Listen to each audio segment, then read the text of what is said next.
हरे कृष्णा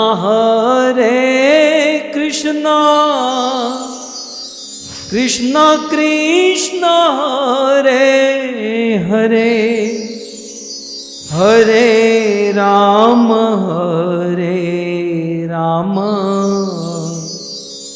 राम राम हरे हरे। हरे कृष्णा। परम सौभाग्य हरि नाम महामंत्र का जाप करते हुए हम सब श्रीमद् भागवत कथा का पावन श्रवण कर रहे हैं। कल हमने सुना था श्री नारद मुनि ब्रह्मा जी के पास जाते हैं और निवेदन करते हैं, पिताजी द्वापर का अंत हो रहा है, कलयुग प्रारंभ हो रहा है और इस कलयुग में कलयुग के दोषों से मुक्त होने के लिए मुझे कोई उपाय बताइए। कारण यही था कि नारद मुनि को दक्ष प्रजापति का श्राप लगा था, जिस श्राप के कारण श्री नारद मुनि एक जगह पर ज्यादा देर तक रुक नहीं सकते थे। अतः नारद मुनि को विचरण करना था और ऐसे नारद मुनि ने कहा, गाम पर्यटन, इस कलयुग में विचरण करते हुए मुझे क्या करना चाहिए। तब ब्रह्मा जी ने बहुत सुंदर निवेदन किया कि नारद, हरे कृष्ण कृष्ण कृष्ण हरे हरे, हरे राम राम राम हरे हरे। इस महामंत्र का जाप करके यदि कलयुग में अपना जीवन बिताओगे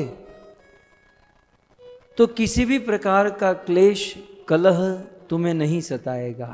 इति षोडशकाम नामनः कलि कल्मष नाशनम न अतः परतर उपाय सर्व वेदेषु दृश्यते। नारद, मैंने सारे वेद पढ़ लिए हैं, सारे उपनिषद पढ़े हैं और सभी वेद और उपनिषद पढ़ने के बाद इस महामंत्र के अलावा मुझे और कोई उपाय नहीं दिखाई दे रहा है। इसलिए इति षोडशकाम नामना, इस 16 नाम वाले कलयुग के कलमश को दूर करने वाले महामंत्र का ही जाप करना चाहिए। कल यहां तक हमने सुना था। अब आगे ब्रह्मा जी कहते हैं कि नारद, इति षोडश, अब नीचे थोड़ा आगे बढ़ना है, इति षोडश कलावृत्य जीवस्य आवरणम निवारणम। इस संसार में प्रत्येक जीवों के ऊपर 16 आवरण लगे हुए हैं। सांख्य शास्त्र के अनुसार हम सब लोग 16 आवरण से बंधे हुए हैं, बाउंडेज है। और इन 16 आवरणों से मुक्त होने के लिए इस 16 नाम वाला महामंत्र का जाप करना चाहिए। सो इति षोडश कलावृत्य जीवस्य आवरणम विनाशनम। जीव के ऊपर 16 आवरण लगे हुए हैं। यदि आपको 16 आवरण गिनाऊं तो प्रत्येक जीव के ऊपर प्रथम आवरण है प्राण, जिसे हम प्राण शक्ति कहते हैं। दूसरा है श्रद्धा, सांख्य शास्त्र के अनुसार। तीसरा है खम, माने आकाश। चौथा आवरण है वायु। पांचवा है ज्योति यानी अग्नि, प्रकाश। छठा है प, माने जल। सातवां है पृथ्वी। आठवीं है हमारी इंद्रिया। नौवां आवरण है मन। 10वां आवरण है अन्न। ये भी एक बंधन है। यदि अन्न न हो, भोजन न हो, तो न कथा सुन सकते न हरिनाम ले सकते हैं। तो इसे 10वां आवरण कहा गया, अन्न भोजन। 11वां आवरण है वीर्य माने ऊर्जा, 12वां आवरण है तप जिसे हम ध्यान या आंतरिक ऊर्जा कह सकते हैं, 13वां आवरण है मंत्र ध्वनि शक्ति, 14वां आवरण है कर्म, जो भी हम अच्छे बुरे कर्म करते हैं जीवन में की गई क्रिया या फिर उनकी प्रतिक्रिया, 15वां आवरण है लोक जो अस्तित्व का क्षेत्र है, और 16वां आवरण है नाम, दूसरे शब्दों में इसे व्यक्तित्व कह सकते हैं। सो कुल मिलाकर प्रत्येक जीवों पर सांख्य शास्त्र के अनुसार ये 16 आवरण लगे हुए हैं।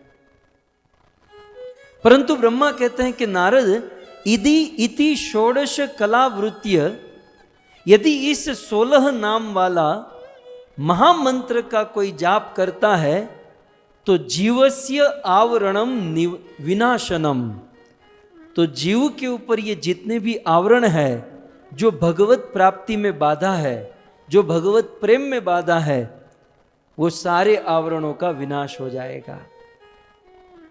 जब तक ये आवरण है तब तक न हमें वास्तविक सुख मिल सकता है न वास्तविक भगवत प्रेम। तो मानो नारद जी पूछे कि इन आवरणों से मुक्त होने से क्या मिलेगा? बोले जीव जब इन महामंत्र के द्वारा, इस महामंत्र का जाप करके जीव जब इन 16 आवरणों से मुक्त हो जाएगा तो ततः प्रकाशते परम ब्रह्म, ये आत्मा के ऊपर ये जो आवरण लगा है ये जब दूर हो जाएगा तो आत्मा पूर्ण रूप से प्रकाशित हो जाएगी। वैसे ही जैसे बहुत बादल होते हैं और उस बादल के बीच में सूर्य ढक जाता है, वैसे ये चित्त, ये आत्मा इन अनेकों प्रकार के आवरण से ढकी हुई है और इसीलिए हम भगवान को समझ नहीं पाते, भगवान के साथ हमारा संबंध और स्वरूप को जान नहीं पाते। लेकिन जब ये आवरण हट जाएगा, जैसे बादल हटते हैं तो सूर्य बिल्कुल क्लीन दिखाई देता है, वैसे आवरण को हटने से प्रकाशते परम ब्रह्म, पर ब्रह्म भगवान का पूर्ण प्रकाश हो जाएगा। नो डाउट हम भागवत सुनते हैं, हम ग्रंथ पढ़ते हैं, भगवान को जानते हैं, समझते हैं, लेकिन पूर्ण रूप से तो नहीं जानते ना। परंतु जब महामंत्र का जाप करेंगे ये आवरण हटेगा, तब हम पूर्ण रूप से भगवान प्रकाशित होंगे, समझ में आएंगे। जब इस प्रकार से नारद ने सुना तब नारद जी अगला प्रश्न करते हैं, पुनर्नारद प्रपच्छ, फिर से नारद जी ने पूछा कि हे भगवान, को अस्य विधि इति, इस महामंत्र का जाप करने की विधि क्या है? मतलब कैसे इस महामंत्र का जाप करना चाहिए? ब्रह्मा जी ने तुरंत कहा, तम उवाच, ब्रह्मा जी ने कहा, न अस्य विधि इति। हे नारद, जैसे वैदिक मंत्र, गुरु मंत्र, मृत्युंजय मंत्र, गायत्री मंत्र, ये जितने भी मंत्र है, इन सारे मंत्रों का जाप करने में विधि होती है। करन्यास, अंगन्यास, ये वो, भूमि पूजन, भूमि पवित्र, स्थान पवित्र, शरीर पवित्र, बहुत सारी विधियां होती है, दिशा पवित्र। लेकिन ब्रह्मा जी कहते हैं, तम ह उवाच न अस्य विधि इति ही, इस महामंत्र का जाप करने में किसी भी प्रकार की विधि की आवश्यकता नहीं है। कहते हैं आगे, बहुत सुंदर बात करते हैं, सर्वदा शुचि अशुचिर्वा, यदि कोई व्यक्ति इस महामंत्र को पवित्र, शुचि माने पवित्रता और अशुचि माने अपवित्रता, यदि कोई इस महामंत्र को पवित्र या अपवित्र होकर पठन पाठ करता है, जाप करता है, तो ब्रह्मण स लोकताम, ब्रह्मण माने ब्रह्म माने भगवान विष्णु, भगवान कृष्ण, अपवित्र होकर यदि कोई महामंत्र का जाप करे तो भी कितना फल मिलता है? पवित्र होकर जाप करे तो बहुत दूर की बात है, परंतु अपवित्र होकर यदि कोई इस महामंत्र का जाप करता है तो ब्रह्मण माने भगवान के सलोकताम, भगवान के लोक को प्राप्त करता है। इतना ही नहीं, ब्रह्मण समीपताम, वो भगवान के समीप हो जाता है। स्वरूपताम, अपवित्र होकर महामंत्र जाप करने का ये फल है कि स्वरूपताम, वो भगवान जैसा रूप प्राप्त कर लेता है। और सायुज्यताम, अपवित्र होकर हरिनाम जाप करने का फल वो सायुज्य मुक्ति प्राप्त कर लेता है। और यदा यस्य षोडकस्य स अर्ध त्रिकोटिर जपति, यदि कोई व्यक्ति इस 16 नाम को 3 करोड़ बार जाप करता है, आज मैंने कैलकुलेशन किया था आप लोगों के लिए, यदा यस्य षोडस्य सार्धम त्रिकोटिर जपति, यदि कोई 16 नाम 3 करोड़ बार लेता है, इसका अर्थ ये हुआ कि 16 राउंड जाप 3 साल तक करना है। कंटिन्यू 3 वर्ष 16 माला जाप कोई करे तो 3 करोड़ भगवान के नाम का उच्चारण होता है।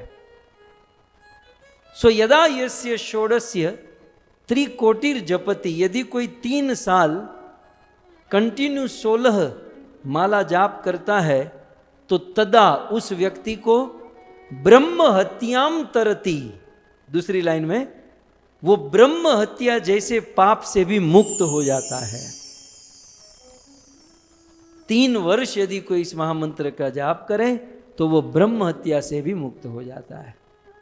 इतना ही नहीं, तरति वीर हन्यताम, जीवन में यदि कोई पाप हुआ, कोई अपराध हुआ, तो लगातार 3 साल तक इस मंत्र का जाप करने से उन हत्या के फल से मुक्त हुआ जा सकता है। हमारे वेदों में, शास्त्र में 5 प्रकार के महापातक गिनाए गए हैं। 5 महापातक, ब्रह्म हत्या, स्वर्णस्तेय, सुरापान, गुरु तल्पग और भ्रीण हत्या, ये 5 पाप महापाप। तो आगे ब्रह्मा जी नारद मुनि को कहते हैं कि यदि कोई इस महामंत्र का जाप करता है और कदाचित उन्होंने इतिहास में जाने अनजाने में या गलती से स्वर्णस्तेयात, सोने की चोरी की है, सोना माने किसी भी प्रकार की चोरी, झूठ बोलकर गलत करके कुछ गलत किया है,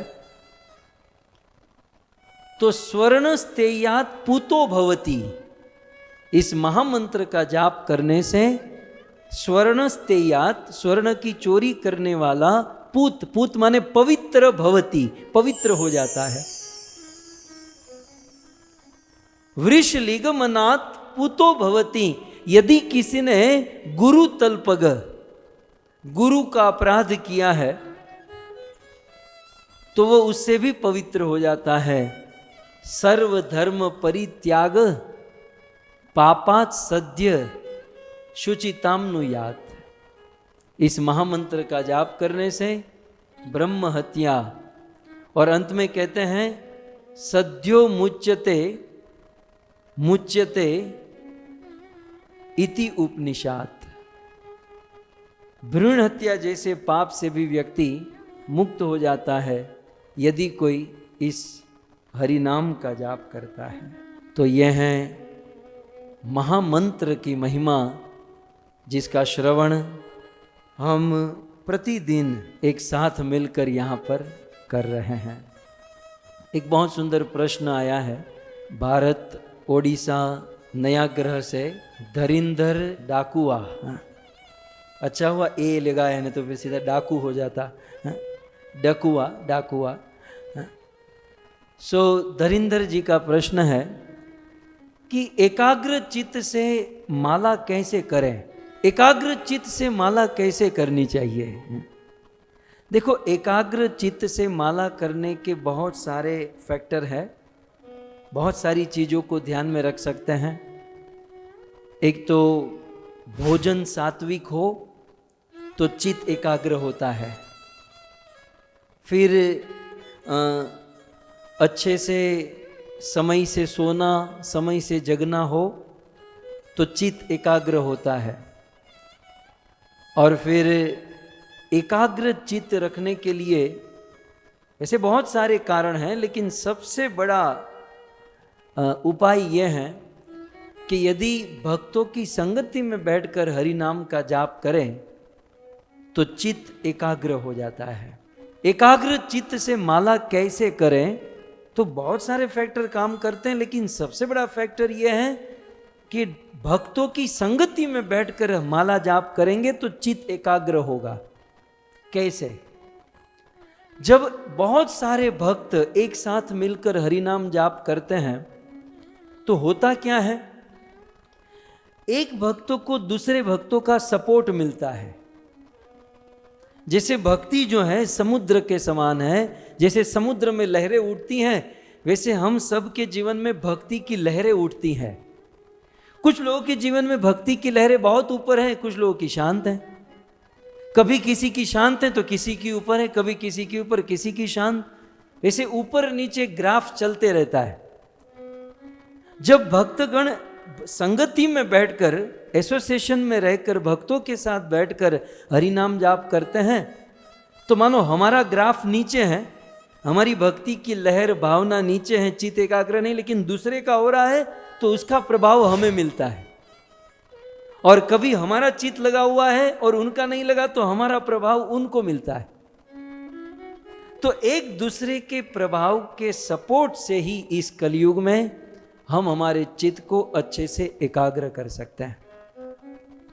और भी बहुत सारे उपाय हैं, लेकिन वर्तमान में जो सबसे बड़ा उपाय हमें दिख रहा है, ये जो रोज अमृत चर्चा में इस ऑनलाइन प्लेटफॉर्म पर हरि नाम जाप हो रहा है, इसमें जुड़ जाइए। चित्त एकाग्र नहीं भी होना होगा, क्योंकि मैं रोज देखता हूँ सीधा माइक, मैं तो कभी कभी सोचता हूँ कि कभी कुछ भक्त आगे पीछे होते हैं तो मैं बोल दूँ, लेकिन अब बोलना शुरू करना पड़ेगा नाम लेकर। फिर हम देखते हैं किसका चित्त एकाग्र नहीं होता है। बीच बीच में कमेंट देनी पड़ेगी, चलो सीधे बैठो, आंखें खोलकर। सो इस प्रकार से भक्तों के संग में ये संभव है। बाकी इस कलयुग में माया का इतना फोर्स है कि चित्त भटकने की बहुत संभावना रहती है। और एक प्रश्न किसी भक्त ने बहुत सुंदर पूछा है, भारत से, न्यू दिल्ली से तेजपाल जी का प्रश्न है, why did I come to this world. ये तेजपाल जी परेशान है कि भाई मैं इस दुनिया में क्यों आया। लेकिन शास्त्रीय दृष्टि से यदि मैं कहूं, केवल तेजपाल ही नहीं, हम सब लोग इस संसार में क्यों आए। हम सब इस संसार में इसलिए आए क्योंकि हमारा भगवान से द्वेष था। हमारा भगवान से द्वेष था, और भगवान के द्वेष के कारण हमें भगवान को छोड़ना पड़ा, उस जगह को छोड़ना पड़ा और इस दुनिया में आना पड़ा। इस दुनिया में आने के पीछे कारण भगवान नहीं है, कारण हम है। हमारे अंदर ये विकार है, भगवत द्वेष, इसलिए हम इस संसार में आए। और जब इस संसार में आए, इस संसार में हम अनेकों प्रकार के दुखों का अनुभव करते हैं। जब इस प्लेटफॉर्म पर आ जाते हैं कि अब हमने बहुत कर लिया, बहुत देख लिया, इस जगत से चाहे माटी को पेलने से तेल निकल जाए, परंतु इस दुनिया से सुख नहीं निकल सकता। चाहे कछुए की पीठ पर बाल उग जाए, लेकिन इस संसार में सुख नहीं हो सकता। चाहे बर्फ में आग लग जाए, हो सकता है, लेकिन इस संसार से सुख नहीं मिल सकता। जब ऐसा अनुभव होने लगता है और फिर जब ऐसी जिज्ञासा हो कि मैं क्यों आया, तो इसका उत्तर यह है, भगवान के द्वेष से कारण हम यहाँ पर आए। तो फिर अब हमें भगवान के पास जाना है तो सीधा उपाय है, भगवान से प्रेम करना है। वो प्रेम नहीं था इसलिए यहाँ आए। अब भगवत प्राप्ति के लिए केवल सिंपल एक वन वर्ड में जवाब यही है, भगवत प्रेम। जब तक भगवान से प्रेम नहीं होगा तब तक हम भगवान को प्राप्त नहीं कर सकते। तब तेजपाल जी का अगला प्रश्न होगा, तो बताइए भगवान से प्रेम कैसे होगा? हम यहां पर आए हैं भगवत द्वेष के कारण, फंसे हुए द्वेष के कारण, और यहां से मुक्त होना है तो भगवत प्रेम करना है, तो फिर भगवान से प्रेम कैसे होगा? भगवान से प्रेम होगा भागवत सुनकर। भगवत प्रेम को प्रगटाने के लिए संसार में सबसे बड़ा साधन है श्रीमद् भागवत कथा। और श्रीमद् भागवत में भी भागवत का 10वां स्कंद और 10वें स्कंद में गोपियों की कथा, और गोपियों में शिरमौर श्रीमती राधा रानी की कथा, और राधा रानी की कथा में भी राधा रानी के गाया हुआ प्रणय गीत, भ्रमर गीत, ये सुंदर महागीत को यदि हम सुनते हैं, इस भाव को सुनते हैं, तो भगवत प्रेम को प्रकट करने में देरी नहीं लगती है। सो भगवत प्रेम जन्माने के लिए ये बहुत सुंदर योगानुयोग है भगवत कथा, और भगवत कथा में यह दिव्य प्रसंग। लेकिन इस दिव्य प्रेम प्रसंग को समझने के लिए, क्योंकि हम लोग बिल्कुल उससे विपरीत दुनिया में है, आजकल संसार में युद्ध हो रहे हैं, तबाही हो रही है, बिल्कुल कलह प्रधान स्थान है, और ऐसे कलह प्रधान स्थान में रहकर भगवत प्रेम को समझने के लिए अपने मन और बुद्धि के धरातल को ऊपर उठाना होगा। मन और बुद्धि को एटलीस्ट सात्विक स्तर पर लाना होगा। यदि हम सात्विक लेवल पर पहुंच गए, सात्विक बन गए, तो भागवत और ये प्रसंग हमें शुद्ध सत्व में उठा लेगा। लेकिन रजोगुण और तमोगुण बहुत दूर पड़ेगा इस प्रसंग को समझने के लिए, इस भ्रमर गीत को जानने के लिए। इसलिए यदि हम इस प्रसंग में गोता लगाना चाहते हैं, इस भाव गीत को, प्रेम गीत को भाव से सुनना और समझना चाहते हैं, तो मन और बुद्धि के धरातल को ऊपर उठाना होगा, इसे पवित्र करना होगा। और इस मन और बुद्धि के धरातल को पवित्र करने के लिए हमारे पास एक ही साधन है, और वह है भगवत नाम कीर्तन। तो 2-5 मिनट के लिए भाव से खड़े होकर भगवत नाम कीर्तन का आश्रय ग्रहण करें। राधे मेरी स्वामिनी, मैं राधे को दास, जन्म जन्म मोहे दीजियो, श्री वृंदावन वास। राधा तू बड़ भागिनी, कौन तपस्या की, तीनों लोक के नाथ है, सो तेरो वादी, सो तेरो वादी। जय राधा माधव कुंज बिहारी, राधा माधव कुंज बिहारी, जय राधा माधव कुंज बिहारी। जय राधा गाइए कुंज बिहारी, गोपी जन वल्लभ गिरिवर धारी, गोपी जन वल्लभ गिरिवर धारी, यशोदानंदन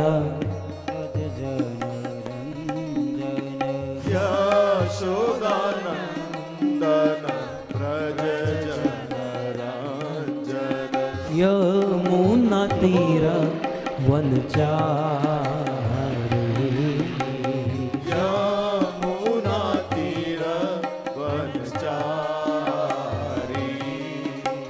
जय राधा माधव कुंज बिहारी जय राधा माधव कुंज बिहारी हरे कृष्णा कृष्णा कृष्णा हरे हरे हरे राम राम राम हरे हरे हरे कृष्णा कृष्णा कृष्णा जय हो हरे हरे हरे राम राम राम हरे हरे कृष्णा कृष्णा कृष्णा हरे हरे हरे राम राम राम हरे हरे हरे कृष्णा कृष्णा कृष्णा हरे हरे हरे राम राम राम हरे हरे युग धर्म हरिनाम संकीर्तन की जय प्रभुपाद की जय गौर प्रेमानंदे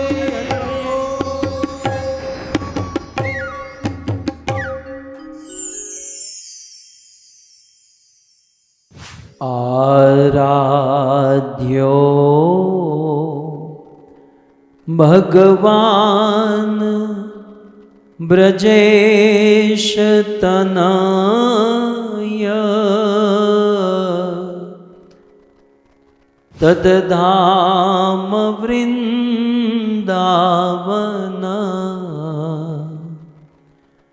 रम्या काचिदुपासना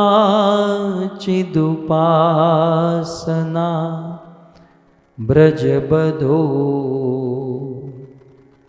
वर्गेण या कल्पिता श्रीमद्भागवतं प्रमाणममलम्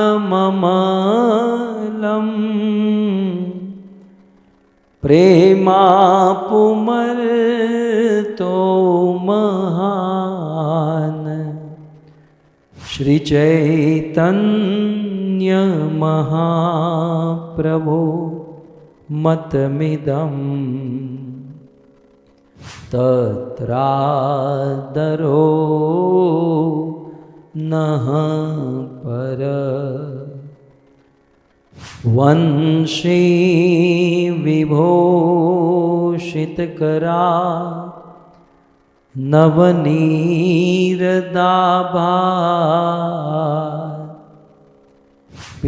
पीताम्बर दरुणबिम्बफल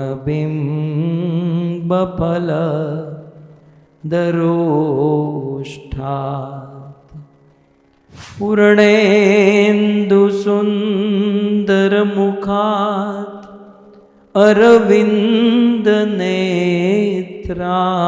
अरविन्दनेत्रात् कृष्णात् परं किमपि तत्व अहं न जाने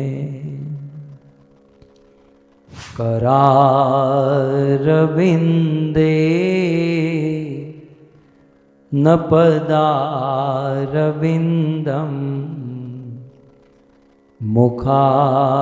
मुखारविन्दे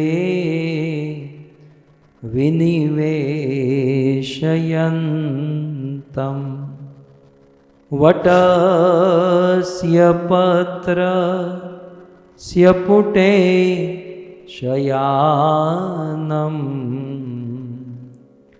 बालं मुकुन्दं मनसा स्मरामि।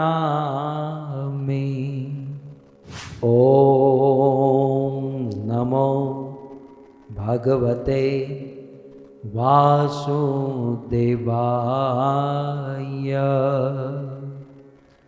ॐ नमो भगवते वासुदेवाय। ॐ नमो भगवते वासुदेवाय।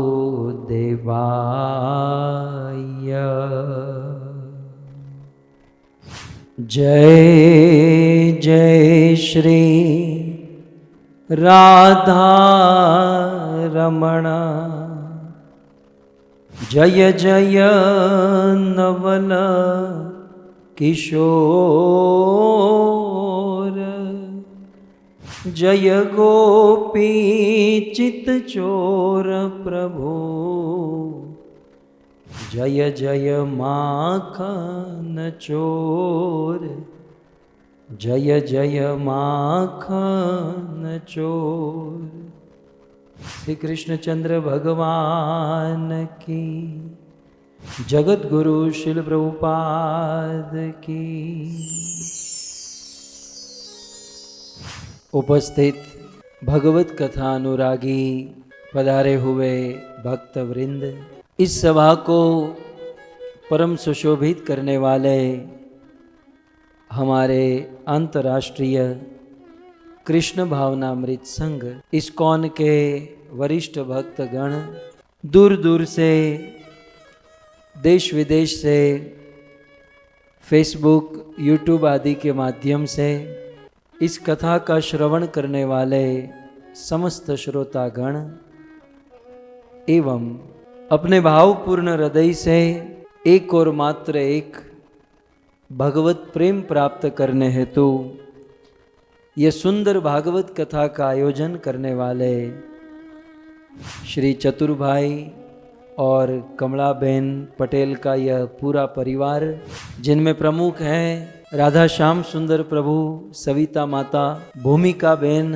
अमित कुमार, शार्लोट अमेरिका से, सुनील भाई, पारुल माता और मनीषा बहन, संजय कुमार और सभी बाल गोपाल, आरती, किशन, श्रेया, दिया, ऋषि, राधिका, आप सभी भक्तों का श्रीमद् भागवत कथा के पंचम दिवस में पुनः एक बार हार्दिक स्वागत एवं आप सबके चरणों में हमारा प्रणाम। राधे श्याम। एक बहुत सुंदर प्रश्न आया है, आप कहो तो ले लो। भारत से, आसाम से, गुवाहाटी से कृष्ण साहू जी का ये प्रश्न है, प्रभु जी क्या गुरु भी भगवान की कृपा से मिलते हैं? प्रसंगोचित प्रश्न है, इसलिए मैंने लिया। जिस प्रसंग का हमने आश्रय किया है, श्रीमद् भागवत भ्रमर गीत, इस प्रसंग में यदि हम उद्धव को गुरु समझे और गोपियों को शिष्य समझे, उद्धव को ज्ञान देने के लिए ब्रज में भेजा गया और जो ज्ञान देता है उसे गुरु कहते हैं। सो यदि इस केस में उद्धव जी गुरु है और ब्रजवासी शिष्य है, तो उद्धव रूपी गुरु ने ब्रजवासी रूपी शिष्यों के पास उद्धव रूपी गुरु को किसने भेजा? भगवान कृष्ण ने। ठीक है। सो कृष्ण कृपा से ही ब्रजवासियों को उद्धव रूपी गुरु की प्राप्ति हुई, एक। और दूसरा, यदि उद्धव शिष्य है, पहले तो उद्धव गुरु बनकर गए थे, फिर चेला बनकर आए, तो फिर यदि उद्धव को हम शिष्य समझे और ब्रजवासियों को हम गुरु समझे, तो इस केस में भी उद्धव के साथ ब्रजवासियों का मिलन किसने करवाया? भगवान कृष्ण ने। कुल मिलाकर प्रसंग से ही देखिए, भागवत की कथाओं में सारी फिलोसॉफी, सारे सिद्धांत छुपे हुए हैं, बस उसे समझने की देरी है। एटलीस्ट इस कथा से भी हमें समझ में आता है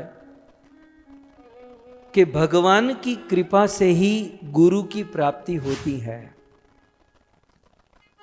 भगवान की कृपा से गुरु मिलते हैं और फिर उस गुरु की कृपा से भगवान मिलते हैं। तो रिवर्स चले तो गुरु की कृपा से भगवान मिलते हैं, भगवान की कृपा से गुरु मिलते हैं। तो पहला प्रश्न ये रहा, तो फिर भगवान की कृपा कैसे मिलती है? भगवान की कृपा से गुरु, गुरु की कृपा से भगवान, लेकिन सबसे पहले तो भगवान की कृपा चाहिए। भगवान की कृपा मिलती है इच्छा, यत्न और अनुग्रह। भरपूर मात्रा में इच्छा करनी होगी, और वो भी शुद्ध इच्छा। और केवल इच्छा से नहीं चलेगा, इच्छा के साथ यत्न करना पड़ेगा।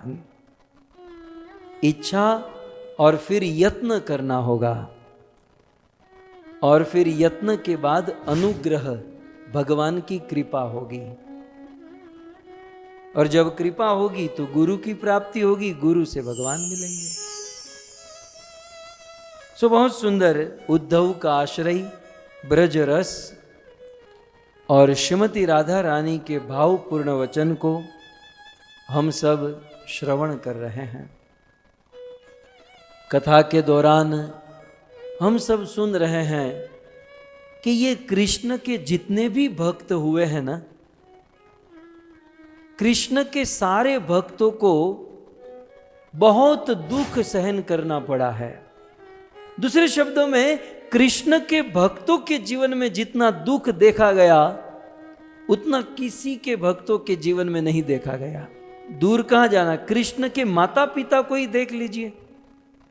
देवकी और वसुदेव को कृष्ण के जन्म की पूर्व की भूमिका में कितना दुख सहन करना पड़ा। जन्म लेने के बाद भी अपने पुत्र को छोड़ना पड़ा।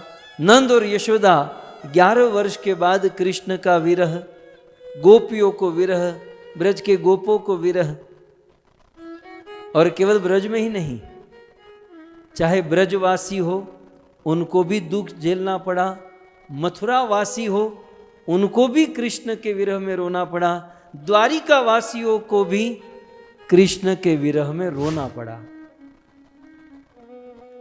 जब इस प्रकार की बातें सुनते ना, तो स्वाभाविक लोग प्रश्न पूछते हैं कि भाई कृष्ण की भक्ति में इतना दुख है, कृष्ण की भक्ति में इतना रोना पड़ता है, तो फिर संसार के लोग कृष्ण की भक्ति क्यों करते हैं? कृष्ण की भक्ति में इतना रोना पड़ता है, फिर भी लोगों को कृष्ण अच्छे क्यों लगते हैं? मैं ज्यादा नहीं, केवल इतना ही कहूंगा। लाल मिर्च जो होती है ना, लाल मिर्च खाने पर आंसू ही तो निकालती है, लेकिन फिर भी हम लाल मिर्च मजे से खाते हैं। सबके घर में लाल मिर्च का डिब्बा होगा।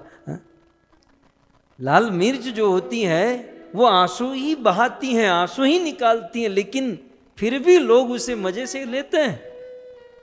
कृष्ण की भक्ति में रोना होता है, दुखी होना होता है, लेकिन फिर भी लोग मजे से कृष्ण की भक्ति किया करते हैं।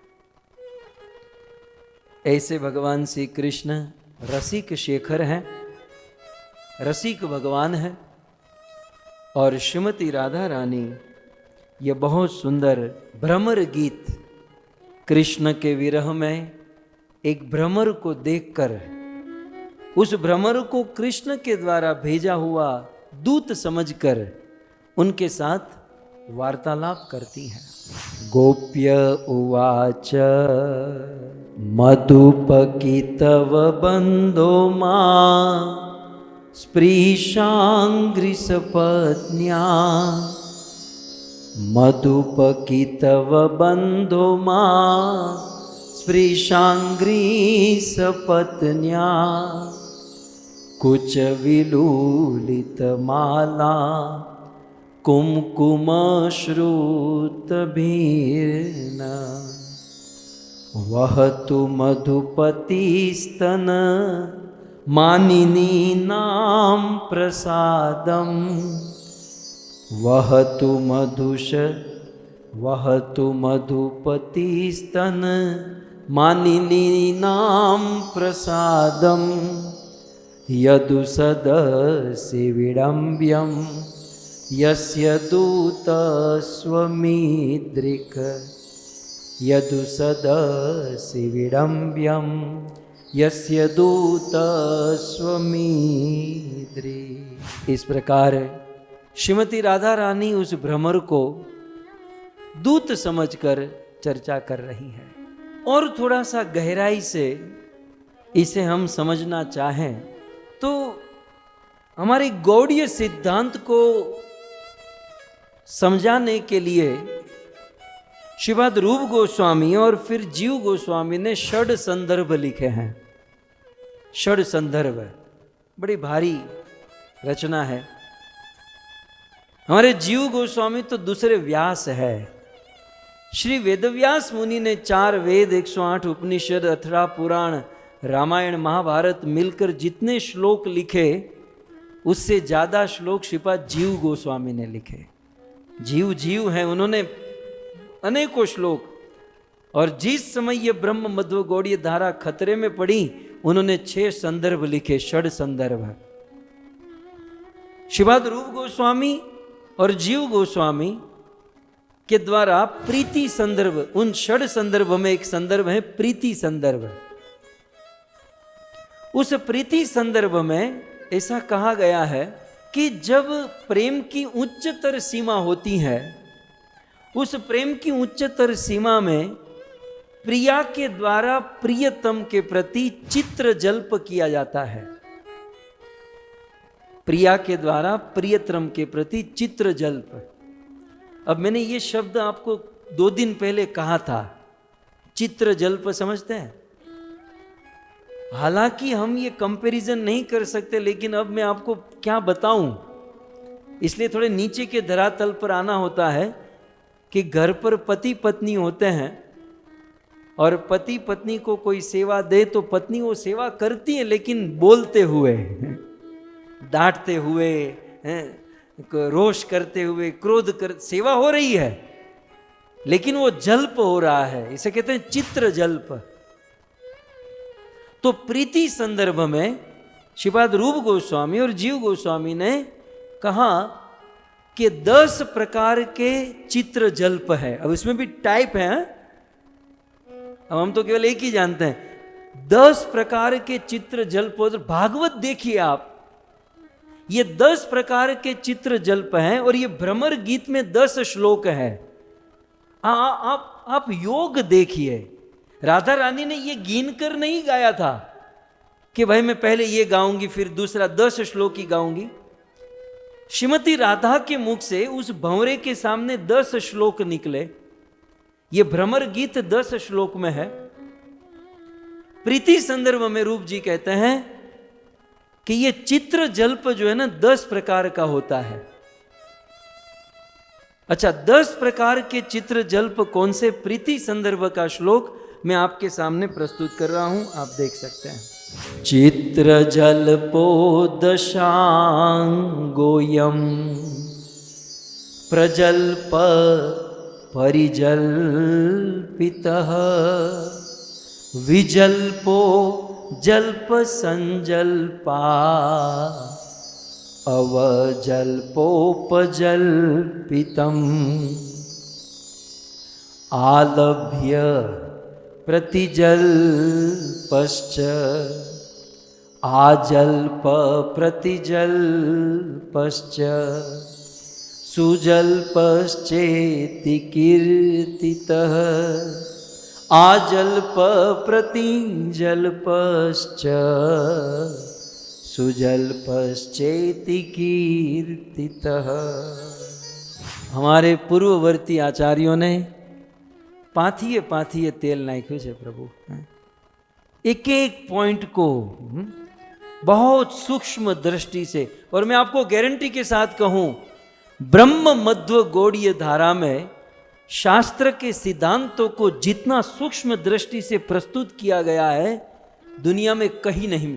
अभी मैं आपको जो बताने जा रहा हूं ना, ये ब्रह्म मध्व गौड़ीय धारा के अलावा किसी के बाप की ताकत नहीं है कि इतनी सूक्ष्मता में कोई सोच भी सके। आप देखिए, भागवत में भ्रमर गीत लोग गा बजाकर खत्म करते हैं। हमारे आचार्यों ने क्या कमाल किया, बोले राधा रानी के द्वारा भ्रमर गीत के 10 श्लोक है, और चित्र जल्प जो है ना, क्या कहते हैं, चित्र जल्पो दशो अयम, और चित्र जल्प भी 10 प्रकार का होता है। सेटिंग देखिए आप, मुझे तो समझ में नहीं आ रहा है कि राधा रानी ने ये सोच समझकर, अब जो भूमिका हम सुने उस भूमिका के अनुसार तो राधा ने ये सब सोचा ही नहीं होगा, लेकिन गोपियों के मुख से वेदों की ऋचा प्रकट होती है। प्रीति संदर्भ का मैं कुछ आपको आस्वादन कराऊं। ये जो राधा के द्वारा चित्र जल्प है 10 प्रकार का है। चित्र जल्पो दशो अयम। अच्छा, ये 10 प्रकार के चित्र जल्प का नाम मैं आपको यहां पर गिनाता हूं। हमने तो आज तक केवल एक ही सुना था, प्रजल्प, ठीक है, और वो भी प्रजल्प की डेफिनेशन की भी हमें ठीक से पता नहीं है। इस चित्र जल्प में सबसे पहला है प्रजल्प, दूसरा है परिजल्प, तीसरा है विजल्प, चौथा है जल्प संजल्पा, चौथा है संजल्प,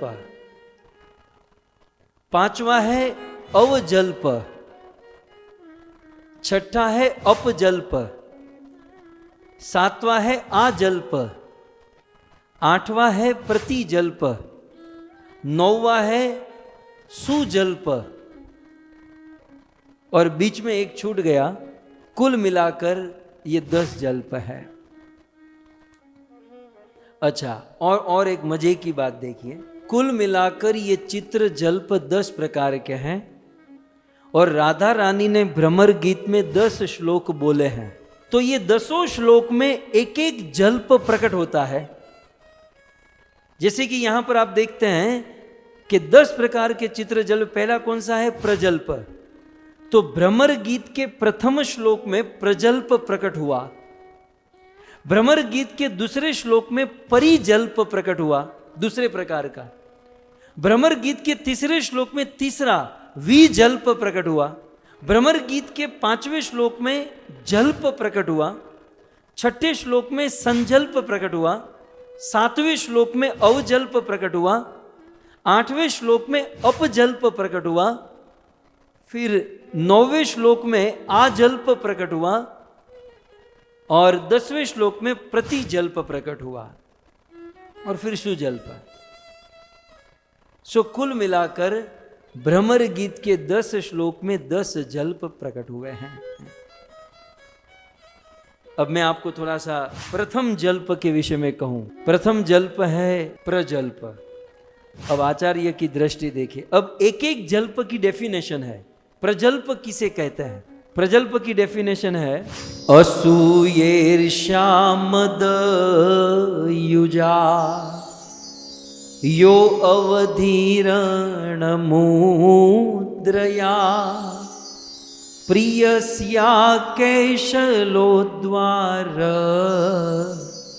प्रजल्प सतु कीर्तिता प्रजल्प सतु कीर्तिता। प्रजल्प किसे कहते हैं? प्रजल्प में कुल मिलाकर 5 वस्तु होती है। प्रजल्प में 5 वस्तु होती हैं। एक है असूया, आप श्लोक में देख सकते हैं। असूया, असूया माने दोषाविष्कार, माने किसी भी व्यक्ति में दोष देखना, दोष का आविष्कार। दोष है नहीं। प्रजल्प माने तो वही माने, प्रजल्प माने टाइम वेस्ट ही कहते हैं ना हम लोग, टाइम वेस्ट। तो तो प्रजल्प में 5 वस्तु होती हैं, उनमें पहली है असूया। असूया माने दोष नहीं है, लेकिन फिर भी दोष का आविष्कार करना। दोष नहीं होता है लेकिन आविष्कार करना, दोष ढूंढना, नहीं होने पर भी थोप देना, मतलब कह देना कि तुम में ये दोष है, इसे प्रजल्प कहते हैं। हम भौतिक धरातल पर ये सब करते हैं, भौतिक लेवल पर किसी में दोष नहीं होता, उसमें दोष आविष्कार कर देते हैं और फिर प्रजल्प करते रहते हैं। लेकिन ये तो महाभाव की अवस्था है। अब इनमें से कई लोगों को समझ में नहीं आएगा, जरूरी नहीं है समझ में आए, બધું समझ में आवे वो कहीं जरूरी नहीं है। केवल आप सुन भी लेते हो ना, तब भी बहुत बड़ी बात हो जाती है इन सब सब्जेक्ट के ऊपर। नहीं तो प्रीति संदर्भ कहाँ सुनने मिलेगा। मैं भी 2 दिन से तो सोच ही रहा था स्किप कर दूं, लेकिन फिर मन में सोचा कि कहाँ प्रीति संदर्भ कौन पढ़ेगा, कहाँ पढ़ने जाएंगे। अच्छा है अब आया ही है तो फिर मैं ले ही लेता हूं। तो असूया, प्रजल्प में पहला पॉइंट है असूया। असूया का अर्थ है दोष आविष्कार। दोष नहीं है फिर भी दोष का आविष्कार करना, एक। अच्छा, प्रजल्प में दूसरा है असूया ईर्ष्या। दूसरा है ईर्ष्या, मतलब अपने से बराबरी वाले की उत्कृष्टता को देखकर दिल जलना, इसे ईर्ष्या कहते हैं। और राधा रानी और सखियों में देखें तो अपनी सौत के प्रति ईर्ष्या बराबरी लेवल में होती है ना। तो असूया, ईर्ष्या, मद, मद युजा। तीसरा है मद। मद माने गर्व। गर्व माने अपने को बड़ा समझना, मैं बहुत पवित्र हूं, अत्यंत पवित्र हूं, बड़ा समझना अपने को, यह है तीसरा। चौथा है अवधीरण। आप श्लोक में पहली लाइन में देख सकते हैं अवधीरण। अवधीरण माने धुतकारना, छी छी छी छी। हम लोग कभी सो अवधीरण माने धुतकारना, छी छी करना, मतलब ये कुछ काम के नहीं है, ये तुच्छ है। और फिर 5वां है अकौशल उद्गार। अकौशल उद्गार, वह उद्गार जिसमें प्रियतम की अकुशलता बताई गई है। भले इसमें ये एक्सपर्ट नहीं है, मतलब अकुशलता, कुछ काम का नहीं है, ठीक है। तो इस प्रकार से 5 वस्तु जिसमें होती है, असूया, ईर्ष्या, मदयुजा, यो अवधीरण मुद्रया, प्रियस्या कौशल द्वार प्रजल्प सतु कीर्तितः, इसे प्रजल्प कहा जाता है। अब 10 प्रकार के जल्प है जो मैंने आपको बताया, और भ्रमर गीत में 10 श्लोक है। भ्रमर गीत के प्रत्येक श्लोक में एक एक जल्प का वर्णन, मतलब भ्रमर गीत के प्रथम श्लोक में ये जो जल्प जिसे प्रजल्प कहते हैं इसका वर्णन है। तो फिर अब हम कनेक्ट करेंगे कि किस प्रकार से ये जो नीचे बताया गया प्रजल्प भ्रमर गीत में किस प्रकार से ये वर्णित होता है। अब देखिए, असूया, असूया का अर्थ क्या है? दोष आविष्कार, माने दोष नहीं है फिर भी उसमें दोष का आविष्कार करना, दोष दिखाना। तो भ्रमर गीत के इस प्रथम श्लोक में राधा रानी कृष्ण के दोष का आविष्कार करती है। तो यहां पर असूया की पॉइंट कौन सा है? इसमें असूया का पॉइंट है कीतव। असूया का पॉइंट है कीतव। कीतव माने कपटी, माने श्रीमती राधा रानी कृष्ण को कीतव कह रही है। कीतव माने कपटी कह रही है। राधा का कृष्ण को कपटी कहना ये प्रीति संदर्भ के अनुसार असूया है, मतलब प्रजल्प के अंदर ये पॉइंट आता है असूया। यदि हम देखें क्या कृष्ण में कपट है? नहीं है, कृष्ण में कपट नहीं है, लेकिन फिर भी उस दोष का आविष्कार करके श्रीमती राधा रानी कृष्ण के विरह में उनसे रूठकर इस प्रकार का प्रजल्प कर रही है महाभाव की इस अवस्था में। एक। फिर दूसरा है ईर्ष्या। प्रजल्प में दूसरा पॉइंट है ईर्ष्या। तो इस भ्रमर गीत में ईर्ष्या के युक्त कौन सा वाक्य है? तो कहते हैं सपत्नियां, पहली लाइन के अंत में, सपत्नियां कुछ विलुलित माला, सपत्नियां कुछ विलुलित माला, अपनी सौतन के गले में जो माला है उसे कुचल दी है कृष्ण ने, इसे कहते हैं ईर्ष्या। तो ये राधा रानी की ईर्ष्या है। प्रजल्प के अंतर्गत फिलोसॉफी में जो चीज है वो घटना में घट रही है। फिर तीसरा है मद, असूया, ईर्ष्या, मद। तीसरा है मद। तो भ्रमर गीत में मद कहां प्रकट हुआ? राधा रानी का। तो सीधा दिखाई देता है, सबसे पहली लाइन में राधा रानी का मद प्रकट होता है, मां स्पृश, मुझे टच मत करो। राधा रानी ने भंवरे को कहा ना, मां स्पृश, मुझे स्पर्श मत करना, मेरे चरण को मत छूना। यहां राधा रानी का मद माने गर्व, अपने आप को बड़ा समझना, तू मुझे मत छूना। तो मां स्पृशांघ्री, मेरे चरण को मत छुओ, यहां पर राधा का मद प्रकट हुआ। चौथा है अवधीरण। अवधीरण माने धुतकारना, छी छी छी छी करना, धुतकारना। तो इसमें कहां धुतकारा गया है? भ्रमर गीत में कहां धुतकारा गया? वह तु मधुपति तत् मानिनी नाम प्रसादम। जो मानिनी, मथुरा की जो मानिनिया है, स्त्रियां है, उन स्त्रियों के शरीर से केसर कस्तूरी लेकर, उनकी माला जो रौंदी हुई है वहां से तू रज लेकर उड़कर तू यहां पर आया है, छी छी छी छी छी। राधा रानी भ्रमर को धुतकार रही है। कोई ऐसा भी करता है? कोई ऐसी अवस्था में किसी के सामने प्रकट होता है? तो वह तु मधुपति तत् मानिनी नाम प्रसादम, इसमें अवधीरण माने धुतकारा गया है। और प्रजल्प में पांचवी चीज है अकौशल उद्गार। अकौशल उद्गार माने अपने प्रियतम की अकुशलता बताई गई है। तो इस भ्रमर गीत में अकुशल उद्गार कौन से हैं? तो कहते हैं यदु सदसी विडंब्य। यदु सदसी, एक दिन देख लेना, यदु सदसी, यदु कुल की सभा में विडंब्य, कृष्ण की बहुत विडंबना होगी, कृष्ण की बेइज्जती होगी। क्यों? क्योंकि कृष्ण अकुशल, एक्सपर्ट नहीं है, उन्होंने बहुत गलत काम किया है। इस प्रकार प्रीति संदर्भ में 10 प्रकार के चित्र जल्प का वर्णन है। उनमें से प्रथम है प्रजल्प, और भ्रमर गीत के प्रथम श्लोक में प्रजल्प का वर्णन हुआ है। फिर दूसरा है संजल्प, तो भ्रमर गीत के दूसरे श्लोक में संजल्प होगा, तीसरे श्लोक में। इस प्रकार से ये सारे भागवत, केवल में कम से कम इतना भी समझ में आ जाए ना कि ये भागवत केवल साधारण स्टोरी नहीं है। दिखाई तो देता है कि एक प्रिया प्रियतम की कथा है, लेकिन इसके पीछे एक बहुत बड़ा दर्शन है, इसके पीछे बहुत बड़ी फिलोसॉफी, सिद्धांत काम कर रहे हैं।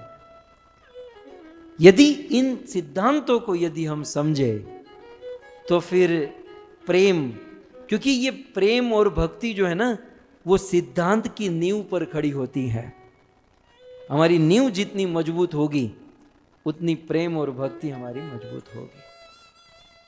सो इस प्रकार से श्रीमती राधा रानी बहुत सुंदर भ्रमर के साथ प्रजल्प कर रही है। कुल मिलाकर श्रीमती राधा रानी कृष्ण की विरह अवस्था में कृष्ण से रूठ कर बैठी है। मानो ये भ्रमर कृष्ण है, कृष्ण का दूत। कभी सोचती है कि ये साक्षात कृष्ण तो नहीं है जो मेरे चरणों में बैठकर मुझे मना रहा है। और श्रीमती राधा रानी को वे मान लीला का स्मरण हो आता है। एक दिन श्रीमती राधा रानी कृष्ण के पास आती हैं और कृष्ण से कहती हैं, कृष्ण कृष्ण वैसे तो आप बहुत सुंदर हो, लेकिन जब आप बांसुरी बजाते हो ना, तब तो आप बहुत ज्यादा ही सुंदर लगते हो। कृष्ण एक काम करो ना, मुझे बांसुरी बजाना सिखा दो ना। कृष्ण ने कहा, बात तो सही है, लेकिन राधे तुम्हारे अंदर भी एक बहुत अच्छी खूबी है जो मुझे सीखने की इच्छा हुई है। राधा ने कहा, मुझ में ऐसा क्या है जो तुम में नहीं है? बोले, राधे तुम जो रूठती हो, तुम जैसा रूठती हो वैसा तो दुनिया में कोई नहीं रूठ सकता। तुम मुझे रूठना सिखा दो, मैं तुम्हें बांसुरी बजाना सिखा देता हूं। दोनों के बीच में डील हो गया। बोले ठीक है, हम दोनों एक दूसरे को सिखा देते हैं। कृष्ण ने कहा, बांसुरी बजाना बाद में सिखाऊंगा, पहले तुम रूठना सिखा दो। श्रीमती राधा रानी कहती हैं, इसमें कौन सी बड़ी बात है? जिससे रूठना होता है वो कितना भी बुलाए, कितना भी करे, उनसे बात नहीं करनी है और उनके सामने देखना नहीं है। कृष्ण ने कहा, बस इतनी सी बात तो बहुत इजी है। राधा ने कहा, इजी नहीं, मैंने जितना सिखाया उतना प्रैक्टिकल करके दिखाओ। चलो उस पत्थर पर बैठो, मुड़ कर बैठ जाओ, मैं तुम्हें मनाऊंगी, मानना नहीं है। कृष्ण उस पत्थर पर मुड़कर बैठ गए। पीछे से राधा कहती है कि कृष्ण, ओ कृष्ण। अब इतना प्रेम से राधा बुलाए और कृष्ण कैसे रह पाए? कृष्ण तुरंत मुड़कर कहते हैं, जी राधे। बोले, बिल्कुल बुद्धू है, इसे रूठना ही नहीं आता। कृष्ण ने कहा, और एक चांस दो, मैं और एक बार करके। कृष्ण फिर से बैठे। राधा ने कहा, कृष्ण, ओ कृष्ण। कृष्ण ने नहीं देखा। तब राधा ने कहा, कृष्ण कृष्ण देखो, मैं तुम्हारे लिए क्या लेकर आई हूं। क्या लेकर आई हो? हा? तुम नहीं सीख पाओगे कृष्ण, छोड़ो, और कुछ सीख लो। हा? बोले, नहीं नहीं राधे, और एक लास्ट चांस मुझे दे दो। और अब की बार जो कृष्ण बैठे हैं, कृष्ण दट कर बैठे। राधा रानी बुलाने लगी, कृष्ण, ओ कृष्ण। कृष्ण देखो, मैं तुम्हारे लिए क्या लाई हूं। कृष्ण, ओ कृष्ण। कृष्ण, राधा रानी बहुत बुलाने लगी, लेकिन कृष्ण देख नहीं रहे।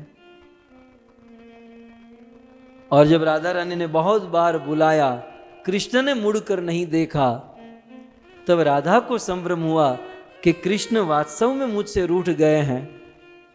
राधा रानी धड़ाम करके गिरी। कृष्ण ने मुड़कर देखा तो राधा मूर्छित।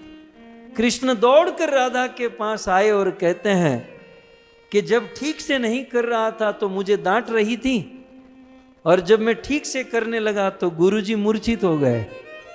बताओ। कृष्ण उसी समय राधा को मनाते हैं, पानी छिड़कते हैं। राधे में कहीं नहीं गया, मैं यहीं पर हूं, मैं नहीं रूठा, नहीं रूठा। राधा को होश आता है। कृष्ण कहते हैं, राधे में नहीं रूठा। राधा रानी कहती हैं कि मुझे तो ऐसा ही लगा था कि आप वास्तव में रूठ गए हो। भक्तों, इस प्रकार से रूठना दिन में 50 बार होता था। कृष्ण थोड़े से आगे पीछे हुए, राधा जी रूठ जाती थी। एक बार लगभग शाम को 5 बजे मिलने का समय नक्की हुआ। राधा रानी ने कहा कि मैं झूला सजा कर रखूंगी, कृष्ण तुम 5 बजे आ जाना। कृष्ण ने कहा, जरूर। कृष्ण राधा से मिलने बिल्कुल समय से जा रहे थे, लेकिन मार्ग में चंद्रावली मिली। बोले, 2 मिनट मेरे झूले पर बैठो। जबरदस्ती करने लगी कृष्ण चंद्रावली के झूले पर, और चंद्रावली ने ऐसा चक्कर चलाया, 2 मिनट क्या 2 घंटे, 3 घंटे, 4 घंटे बीत गए। और वहां राधा रानी चिंतित है, मेरे श्याम सुंदर को क्या हुआ होगा, कहां फंस गए, कहां रुक गए। सुख सारी का जरा जाकर देखो, कृष्ण कहां है। वो तोते उड़कर गए और देखा ये तो चंद्रावली के झूले पर बैठा है। राधा रानी को आकर जब ये बात बताई तो क्रोधित हो गई। बोले, मुझे छोड़कर और मुझे समय देकर किसी और सखी के साथ आज के बाद मैं कृष्ण का चेहरा नहीं देखना चाहती। ललिता विशाखा ये कुंज के दरवाजे बंद कर दो, इससे अंदर मत आने देना। कृष्ण जब जाते हैं, पांव पकड़ते हैं, हाथ जोड़ते हैं, कान पकड़ते हैं, रोते हैं, बिलखते हैं, लेकिन राधा से मिलने नहीं देते। इस प्रकार से बार बार रूठना, ये प्रेम की बहुत उच्चतर सीमा थी भक्तों। हमारे बरसाना में तो मंदिर ही है, मान मंदिर है, राधा मान बिहारी, जहां पर रोज मान होता है। एक बार राधा रानी बहुत सुंदर श्रृंगार करके सज धज कर, राधा को सजने की जरूरत नहीं है, लेकिन आज श्रृंगार किया कृष्ण के लिए, तो राधा रानी श्रृंगार करके सज धज कर कृष्ण के पास आई और आकर कृष्ण को कहा, कृष्ण बताओ मैं कैसी लग रही हूं।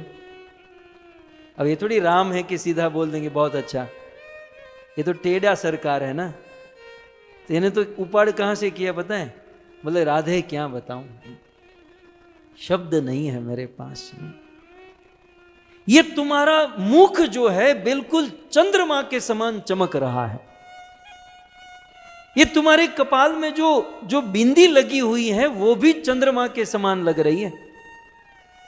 राधे तुम्हारे शरीर से इतनी कांति निकल रही है, इतना प्रकाश निकल रहा है कि मानो तुम्हारे शरीर में 15-20 चंद्रमा ही समा गए हैं।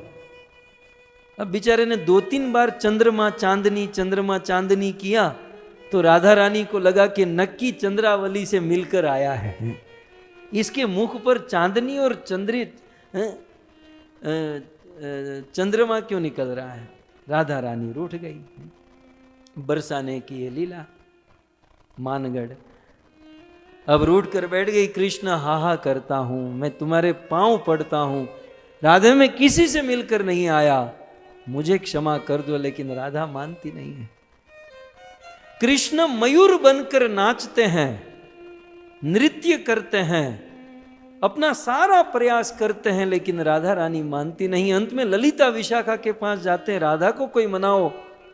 ललिता विशाखा मान गई। वो राधा से कहती, राधे राधे दुनिया में किसी से रूठो भी तो कृष्ण से, तुम्हें रूठना भी हुआ तो कृष्ण से भी कोई रूठता है। पूरा जगत जिसके पीछे पागल, वो कृष्ण अपना सब कुछ छोड़कर तुम्हारे पास आता है, तुम्हारे चरणों में बैठता है, और तुम कृष्ण से रूठ कर बैठी हो। राधे राधे ये चंद्रमा ढल गया, सूर्य उदय होने को आया, चंद्रमा ढल गया, लेकिन तुम्हारा मान नहीं ढला।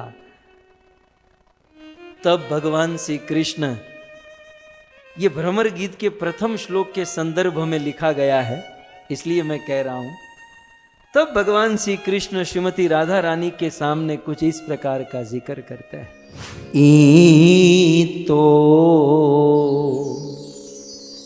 इतो श्रम नाही न तब हूँ भयो, इतो श्रम नाही न तब हूँ भयो। सुनो राधिका जितो श्रम मोको, सुनो राधिका जितो श्रम मोको, ते एहि मान दयो। धरनी धरी विधि वेद उदार्यो, धरनी धरी विधि वेद उदार्यो। मधुशोष त्रुहयो, नाही न तब हूँ भयो। इतो श्रम नाही न तब हूँ भयो। शब्द समझिए, अद्भुत सूरदास की रचना है भक्तों, अद्भुत। इतो श्रम नाही न तब हूँ भयो। राधे राधे इतना श्रम तो मुझे जीवन में कभी नहीं हुआ। अब देखिए कृष्ण अद्भुत, अब भूमिका तो आप समझ गए ना। बरसाना स्थान है, राधा रानी रूठ कर बैठी हैं और रूठे हुए पूरी रात बीत गई, लेकिन मान नहीं बीता, रूठना बंद नहीं हुआ। तब कृष्ण राधा के चरणों में बैठकर ये गीत गाते हैं कि राधे राधे इतना श्रम इतो श्रम नाही न तब हूं भयो, इतना श्रम मुझे तब नहीं हुआ था। कब? सुनो राधिका, हे राधिका सुनो, जितना श्रम मुझे तुम्हारे मान को मनाने के लिए हो रहा है, उतना श्रम मुझे पहले कभी नहीं हुआ था। अब कृष्ण अपने इतिहास के पत्ते पलट रहे हैं। बोले मैं कृष्ण ने इतिहास में मैंने क्या नहीं किया राधिका, मैंने क्या नहीं किया। कहते हैं धरनी धरी विधि वेद उधार्यो। सतयुग में वह दीति का पुत्र हिरण्याक्ष वसुंधरा को, इस धरती को लेकर पाताल में रसातल में चला गया था। ब्रह्मा ने प्रार्थना की, ब्रह्मा की नासिका से शूकर रूप लेकर मैं प्रकट हुआ, विशाल शरीर धारण किया और उस रसातल में प्रवेश किया, वसुंधरा का उद्धार किया, हिरण्याक्ष के साथ युद्ध हुआ, घमासान युद्ध हुआ उस दीति के पुत्र के साथ, और युद्ध करते हुए मैंने हिरण्याक्ष का वध किया, खून की नदियां बहा दी। धरणी धरी, राधे धरती को धारण करने में मुझे जितना कष्ट नहीं हुआ था, उतना कष्ट मुझे तुमको मनाने में हो रहा है। धरणी धरी, फिर आगे विधि वेद उधार्यो, मुझे विधाता के लिए वेदों का उद्धार करने में उतना कष्ट नहीं हुआ था। ये मत्स्य अवतार की याद कर रहे हैं। विधाता के हाथ से वेद छूटा, हयग्रीव दैत्य वेद लेकर चला गया और असमय में प्रलय का समय आ गया। महाराज सत्यव्रत को माध्यम बनाकर भगवान छोटे से मत्स्य के रूप में उनके हाथों में आए, धीरे धीरे बड़े हुए और निवेदन किया कि आज से 7वें दिन के बाद महाप्रलय होने वाला है। तुम सप्तर्षियों को लेकर, संसार की अन्न औषधि को लेकर उस नौका में बैठ जाना और मैं मत्स्य बनकर आऊंगा। जब तक प्रलय चलेगा उस प्रलय के जल में मैं तुम्हारी नौका को बहाता रहूंगा, और जो वेद ब्रह्मा के हाथों से गिर गए हैं वो वेदों का ज्ञान मैं तुम्हें प्रदान करूंगा। शब्द एक एक अद्भुत शब्द। धरनी धरी एक, और विधि वेद उधार्यो, विधाता के लिए वेदों का उद्धार करने में। अब इसमें कितना आप देखिए, भगवान कृष्ण ने मत्स्य अवतार धारण किया और मत्स्य अवतार के सिंग में वासुकी नाग, और वह नौका के साथ बांध दिया, और जब तक प्रलय चला तब तक भगवान मत्स्य उस नौका को चलाते रहे। और केवल नौका नहीं चलाए, उस साथ ही साथ उस भगवान मत्स्य के रूप से वेदों का ज्ञान प्रदान किए। मत्स्य पुराण हो गया भक्तों, मत्स्य के मुख से ज्ञान वेदों का निकल गया। तो वेद विधि ब्रह्मा के लिए वेदों को उद्धार करने में मुझे उतना कष्ट नहीं हुआ था। यद्यपि प्रलय काल तक मैंने ये काम किया, लेकिन उतना कष्ट नहीं हुआ जितना कष्ट राधे मुझे तुमको मनाने में हो रहा है। सुनो राधिका जितो श्रम मोह को इतनी मान दयो। और फिर आगे कहते हैं मधु सो शत्रु हयो। मधु और कैटव को मैंने मारा, देवताओं के नाक में दम करके रखा था, लेकिन मधु कैटव को मारने में मुझे उतना कष्ट नहीं हुआ था राधे जितना कष्ट आज मुझे तुमको मनाने में हो रहा है। आगे कहते हैं सुनो राधिका जितो श्रम मोको ते एहि मान दयो। द्विज नृप कीयो दुसह दुख मेटे। द्विज नृप कीयो दुसह दुख मेटे बलि को जलयो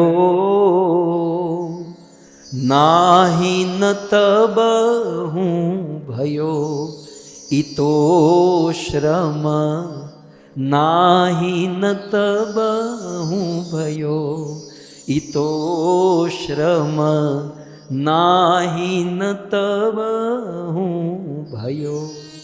उतना श्रम मुझे तब नहीं हुआ था। कब? बोले द्विज नृप कियो। द्विज को, ब्राह्मणों को नृप राजा बनाने में मुझे उतना कष्ट नहीं हुआ था। ब्राह्मणों को राजा बनाने के लिए इन्होंने भूखा बोला दिया। आप जानते हैं कितना बड़ा काम किया द्विज नृप कियो करने में। ये परशुराम अवतार की बात है। बोले मैंने परशुराम अवतार धारण किया, जमदग्नि का बेटा बना मैं। और एक बार सहस्त्रबाहु कार्तवीर अर्जुन, मैं गया था वन में और सहस्त्रबाहु घर पर आया और अपनी पूरी सेना को दूर से लेकर आया। भूख लगी थी तो मेरे पिताजी जमदग्नि ने भोजन कराया, स्वरुचि के अनुसार भोजन कराया। सहस्त्रबाहु जान गया कि हमारे पास कामधेनु गाय है और वो जबरदस्ती कामधेनु गाय को लेकर जाना चाहता था। पिता जमदग्नि ने रोका तो सहस्त्रबाहु कार्तवीर अर्जुन ने जमदग्नि का वध कर दिया, गाय को चुरा कर चला गया।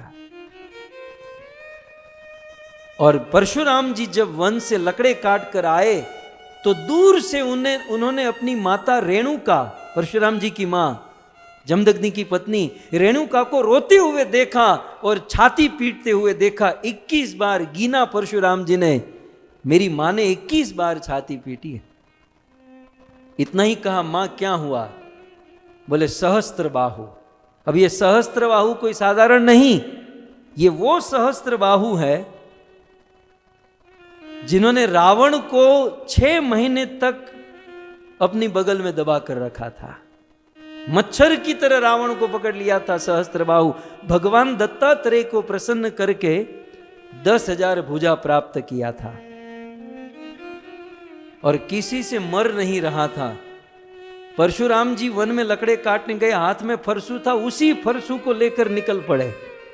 सहस्त्रबाहु को उठाया, अपने फरसू से सहस्त्रबाहु की भुजा काटे। और केवल सहस्त्रबाहु नहीं, बोले दुनिया में जितने भी क्षत्रिय राजा उस समय के, उन दिनों के, बोले जितने भी क्षत्रिय राजा है ना, सब पाखंडी है। भगवान परशुराम ने फरसू उठाया, सहस्त्रबाहु को उड़ाया और चुन चुन के धरती पर जितने भी क्षत्रिय थे सारे क्षत्रियों का विध्वंस कर दिया, नक्षत्री कर दी, क्षत्रियों का नामो निशान मिटा दिया। और जितना भी क्षत्रियों का राज्य था वो ब्राह्मणों को प्रदान कर दिया कि तुम राज करो। धीरे धीरे धीरे धीरे क्षत्रियों का फिर से उत्थान हुआ। परशुराम जी ने फिर से फरसू उठाया, फिर से संसार को क्षत्रिय विहीन किया, ब्राह्मणों को राज दिया। फिर से 3 बार 4 बार, कहते 21 बार इस धरती पर परशुराम जी ने क्षत्रियों का विध्वंस किया था और खून की नदियां बहाई थी। आज कृष्ण कहते हैं कि राधे राधे मैं ही वो परशुराम हूं, द्विज नृप कियो। 21 बार फरसू उठाकर धरती को क्षत्रिय विहीन करने में मुझे उतना कष्ट नहीं हुआ था जितना कष्ट आज तुमको मनाने में हो रहा है। इतो श्रम नाहिन तब हूं भयो।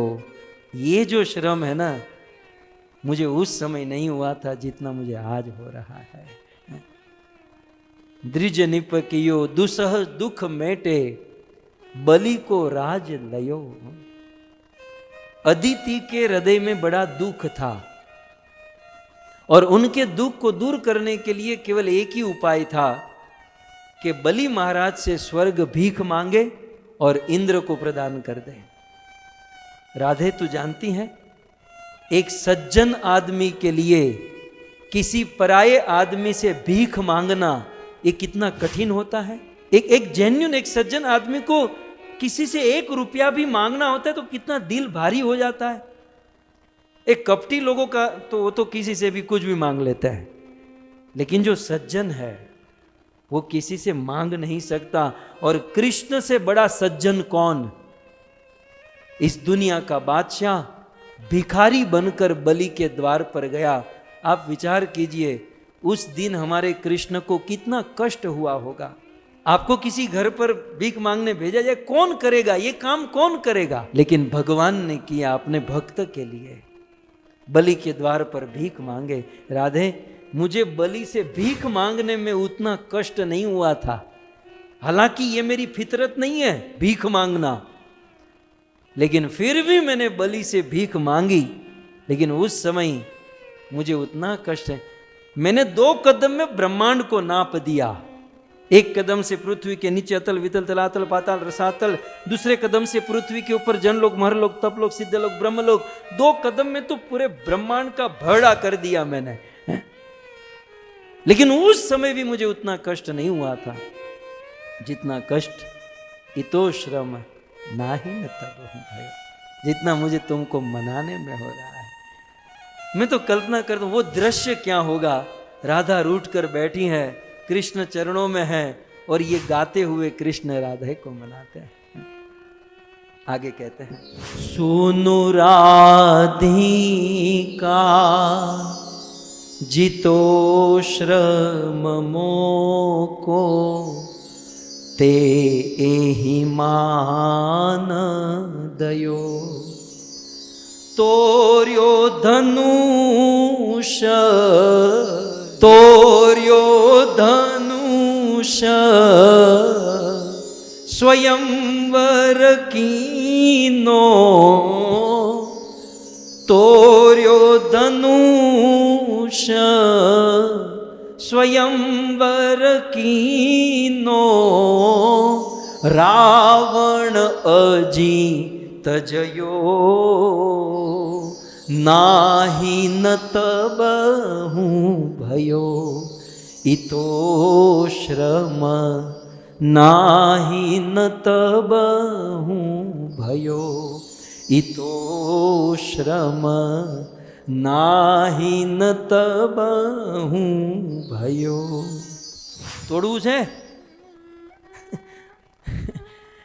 कृष्ण कहते हैं, राधे राधे, त्रेता युग में मैंने राम अवतार लिया, और राम अवतार लेकर जनक जी की सभा में गया। उस महाराज जनक की सभा में देश देश के भूपति नाना, देश और दुनिया से देव दनुज मनुज शरीरा, आए विपुल रणधीरा। बड़े बड़े देवता, बड़े बड़े दानव भी मनुष्य का रूप लेकर महाराज जनक की सभा में आकर बैठे थे कि सीता को हम स्वयंवर में जीत लेंगे।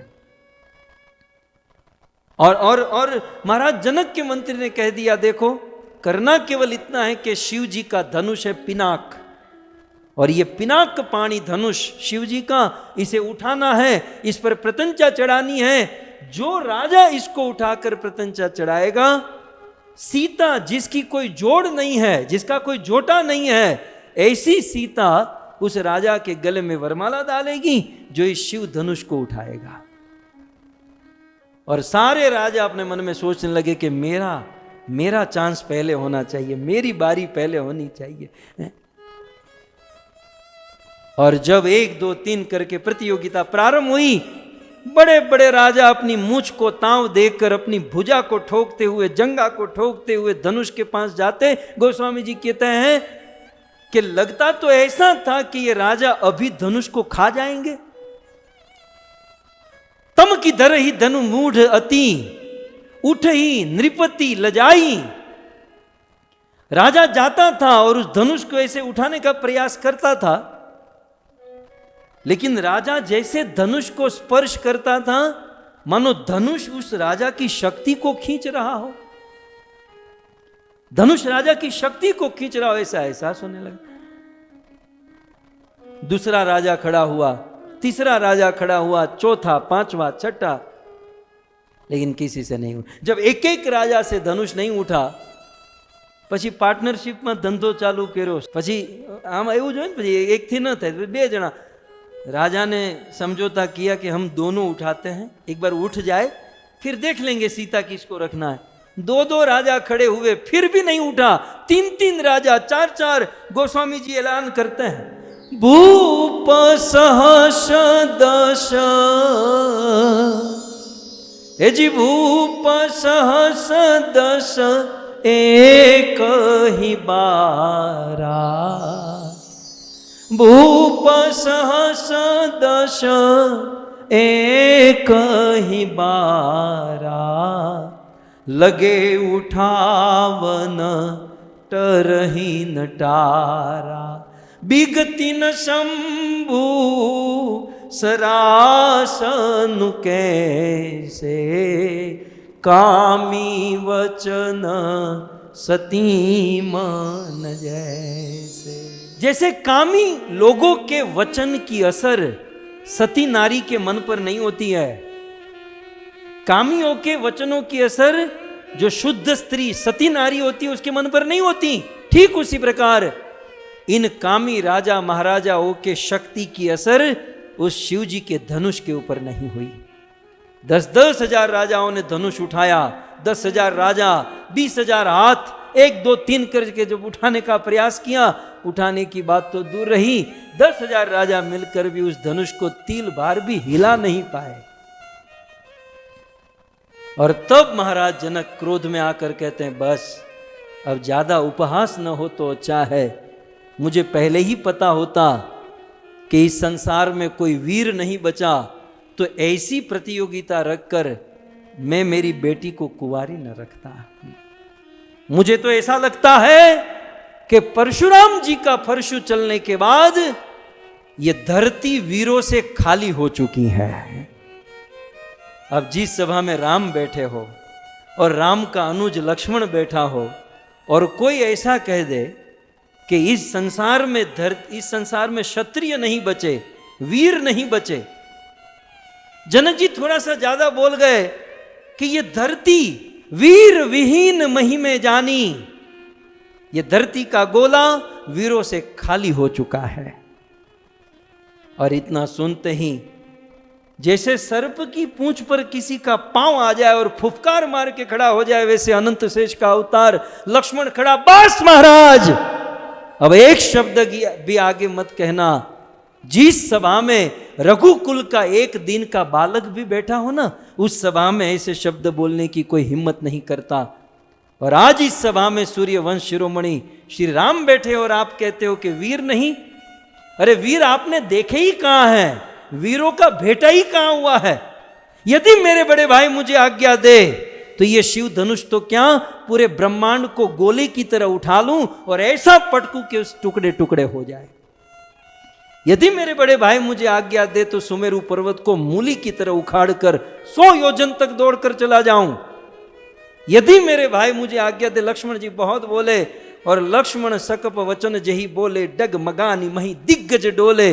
दिग्गज डोल गए, धरती हिल गई, ग्रह नक्षत्र तारे सब डोलने लगे, राजाओं के सिंहासन भी हिलने लगे, लेकिन राम ऐसे कैसे बैठे। लक्ष्मण जी राम को कहते, प्रभु मैं लाल पीला हो गया, मेरी कान की बूटी लाल हो गई, लेकिन आपको कुछ नहीं हो रहा है। तो राम जी ने कहा, लक्ष्मण शांत है। लखन जब सूर्य उदय होता है ना, तो पहले लालिमा आती है, फिर सूर्य उदय होता है। लखन लालिमा तो तेरे चेहरे पर आ चुकी है, अब थोड़ी ही देर में सूर्य उदय होगा, लेकिन क्या करूं, गुरु जी की आज्ञा नहीं है। राम तो राम है ना, गुरु की आज्ञा के बिना। लखन तुम अपने स्थान पर बैठ जाओ। लक्ष्मण जी अपने स्थान पर।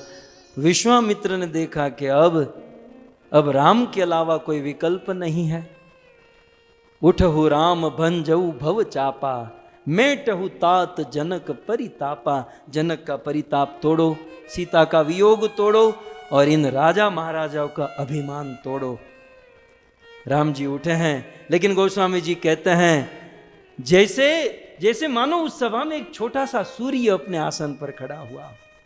आकाश में सूर्य प्रकट होता है और सरोवर के कमल खिल जाते हैं, वैसे उस सभा में राम जी खड़े हुए, साधु संतों के मुख रूपी कमल खिल गए। राम जी अपना धनुष रखे, गुरुवर को प्रणाम किए और धीरे धीरे धीरे धीरे धीरे धनुष की ओर आगे बढ़ रहे हैं, मानो वनराज केसरी सिंह अपनी गुफा से अपने शिकार की ओर आगे बढ़ रहा हो। हरियन घेर न होय जना फड़ियामा कुंजर भरे, एने वही नी वातु न होय केहरी बच्चा ने कागड़ा। जनक जी की पत्नी कहती हैं कि ये बड़े बड़े राजा जब नहीं उठा पाए तो ये लड़का कैसे उठाएगा। जनक जी की सखिया कहती हैं कि चिंता मत करो, तेजवंत लघु गनीय न काहू, जो तेजवान होता है उसे छोटा मत समझो, ये दिखने में छोटा है लेकिन बस 2 मिनट की बात है। राम जी गए धनुष की परिक्रमा और मनी मन शिव जी को प्रणाम किए, महादेव ये तुम्हारा तोड़ने जा रहा हूं, मुझे क्षमा कर देना, क्योंकि तुम्हारा तोड़े बिना मुझे सीता नहीं मिल सकती। तो महादेव को प्रणाम किए, धनुष की परिक्रमा किए, मनी मन माता पिता का स्मरण किए, गुरुदेव को याद किए। और राम जी ने जैसे ही अपना हाथ धनुष की ओर आगे किया, બધું મને ખબર છે કારણ કે મેં આ પાત્ર ભજવેલું છે, હું રામ બનેલો છું, મને ખબર છે આ બધી। मैं खोज रहा हूँ उस समय वो रिकॉर्डिंग हुआ होता तो मैं आपको दिखाता, या બધું मैं करेलू છે। तो राम जी ने ऐसे जैसे ही अपना हाथ आगे किया, धनुष उठाना नहीं पड़ा, धनुष एक ओर से अपने आप ऊपर हो गया। और जैसे ही धनुष ऊपर हुआ, राम जी ने हाथों में लिया, प्रत्यंजा चढ़ाई और धनुष से बहुत बड़ा कड़ाका हुआ, प्रकाश पुंज। कोई समझ में नहीं, कोई देख ही नहीं पाया कि कब उठा, कब पकड़ा, कब तोड़ा, कब क्या हुआ। ते ही छन राम मध्य धनु तोरा, ते ही छन राम मध्य धनु तोरा, भरे भुवन दुनि घोर कठोरा, भरे भुवन दुनि घोर कठोरा। तोड़ दिया धनुष को। धनुष टूटा तो लक्ष्मण जी कूद कर जनक जी के गोद में, बोलिए महाराज आप कह रहे थे ना क्षत्रिय नहीं है, वीर नहीं है, देख लिया वीर कैसा होता है। और धनुष कोई है आपके पास स्टॉक में और कोई बचा है तो मुझे तो बड़ा बड़े ने तोड़ा, छोटा छोटा तोड़ेगा। लेकिन आज के बाद ऐसा मत कहना कि वीर नहीं है। सही इस प्रकार से धनुष टूटा। अब यहां पर बड़े बड़े राजा जो नहीं कर पाए, राम जी ने किया। तब आज कृष्ण राधा रानी को कहते हैं, तोर्यो धनुष स्वयंवर कीन हो। हे राधे, राम अवतार में मैंने धनुष तोड़ा और स्वयंवर में जीता। और इतना ही नहीं, रावण अजीत जयो। रावण कैसा था? रावण के लिए यहां पर अजीत शब्द आया है। वैसे अजीत तो भगवान को कहते ना, लेकिन कृष्ण रावण को अजीत कहते। रावण अजीत था, दुनिया में किसी की ताकत नहीं थी रावण को जीत सके।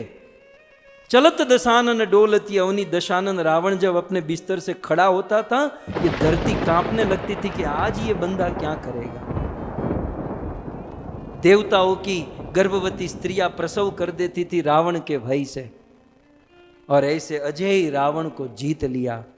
बोले रावण को मारने में उतना कष्ट नहीं हुआ था राधे, स्वयंवर में धनुष तोड़ने में उतना कष्ट नहीं हुआ था जितना आज तुमको मनाने में मुझे कष्ट हो रहा है। इस प्रकार से कृष्ण राधा के चरणों में बैठकर बिलख रहे हैं, मना रहे हैं। आइए और 1-2 पद है। सुनु राधिका जितो श्रममो को, ते एहि मान दयो, अघबक बच्छ अरिष्ट के सीमाथी, अघबक बच्छ अरिष्ट के सीमाथी, दावानल अचयो, नाही न तब हूँ भयो, इतो श्रम नाही न तब हूँ भयो, इतो श्रम नाही न तब हूँ भयो। राधे, मैंने इस अवतार में अब तक तो सतयुग त्रेता की बात हुई, अब इस द्वापर की बात कर रहे हैं। वे बोले राधे अभी अभी मैंने इसी अवतार में अघासुर रूपी अजगर को मारा। कितना बड़ा अजगर था जो सारे गोप ग्वाल गाय बछड़ों को खा गया था। राधे मैंने अघ माने अघासुर अजगर, बक माने बकासुर, मैंने अघासुर को माना। फिर बगुले का रूप लेकर आए हुए बकासुर को मारा। फिर बच्च गाय का बछड़ा बनकर वत्सासुर को, वत्स का रूप लेकर आए हुए वत्सासुर को मारा। फिर अरिष्ट बूल सांड का रूप लेकर आया था, उस अरिष्ठासुर को मारा। केसी घोड़े का रूप लेकर आए हुए केसी को मारा। और राधे एक नहीं दो बार इस ब्रज में लगी हुई दावाग्नि को मैं पी गया। तुम विचार तो करो पेट में कितनी जलन हुई होगी, कितना दाह हुआ होगा। लेकिन फिर भी अघ बक बच्च अरिष्ट केसी इन सब को मारने में और दावा नल को पीने में मुझे उतना कष्ट नहीं हुआ था राधे, जितना कष्ट मुझे तुम्हें मनाने में हो रहा है।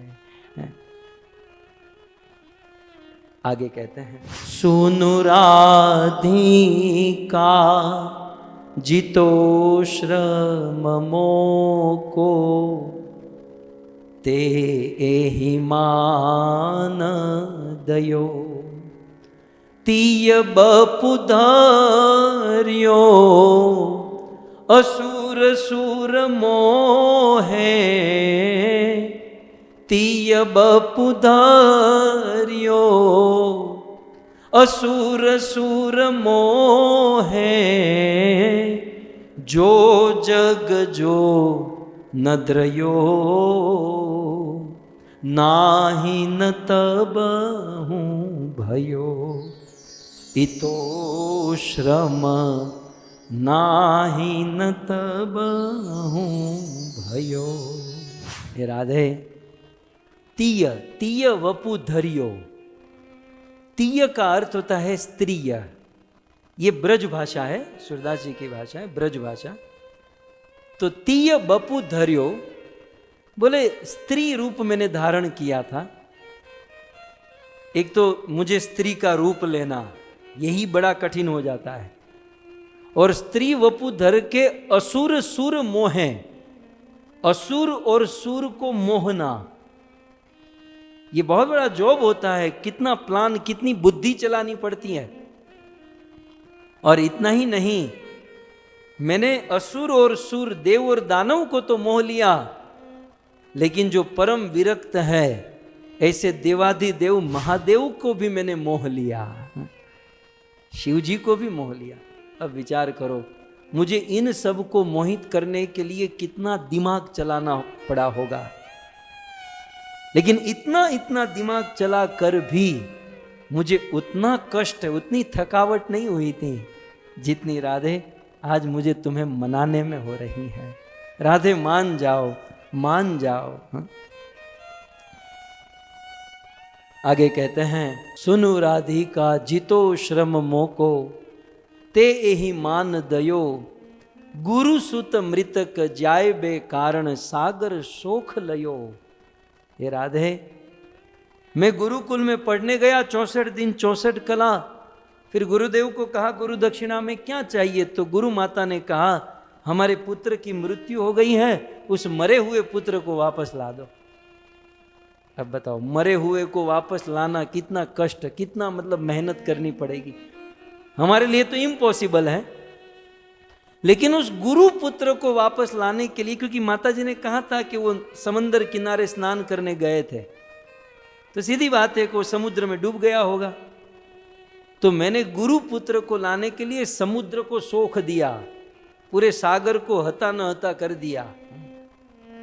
तो गुरु पुत्र को, मरे हुए गुरु पुत्र को लाने में सागर को सुखाना पड़ा, लेकिन फिर भी मुझे उतना कष्ट नहीं हुआ था जितना कष्ट मुझे आज आपको मनाने में हो रहा है। तो अब कंक्लूजन, अब ये जब तक नहीं सुनोगे तब तक ये पूरा अधूरा है। तो क्या कोई कहे कि तो क्या कृष्ण को बहुत कष्ट हो रहा है? तो कृष्ण राधा रानी रूठ रही है और कृष्ण को तो बहुत कठिनाई हो रही है, परेशानी हो रही है, बेचारे दुखी हो रहे हैं। नहीं, ये सब तो राधा को मनाने की टेक्निक है। बाकी सूरदास जी इसका सिद्धांत बताते हुए कहते हैं कि राधे, फिर भी ये सब मैंने किया, लेकिन ये सब करने में उतना कष्ट नहीं हुआ था जितना कष्ट आज मुझे तुमको मनाने में हो रहा है। फिर भी जानो नहीं कहाँ या रस में, लेकिन फिर भी ये तुमको मनाने में जो रस है, वो रस तो मुझे किसी अवतार में नहीं मिला। फरसू उठाया नहीं मिला, धनुष तोड़ा नहीं मिला, मैंने बहुत कुछ किया। जानो नहीं कहाँ यह रस में, सहज ही होत नहीं हो। ये जो तुमको मनाने का जो रस है ना, बिल्कुल सहज नया। बाकी मेरे लिए बलम बलवताम चाहम, बलवानों का बल मैं हूं। बुद्धि बुद्धिमताम अस्मि, बुद्धिमानों की बुद्धिमानी मैं हूं। मेरे लिए ये सब क्या कठिन है। लेकिन राधे, ये तुमको मनाने में जो रस है वो सहज ही नित्य नवीन है। सुर सो बल अब ते ही मनावत, मोही सब बिसरी गयो राधे। अब तुमको मनाने में मेरा जितना भी बलम बलवताम बस में जो भी बल था, बुद्धि थी, वो सब खर्च हो गई। मैं अब खाली हो गया और मैं तेरे चरणों में बैठा। इस प्रकार से अब देखिए, राधा रानी का रूठना साधारण बुद्धि में, स्थूल बुद्धि में क्या लगता है? राधा को बुरा लगा है, श्याम सुंदर मना रहे हैं।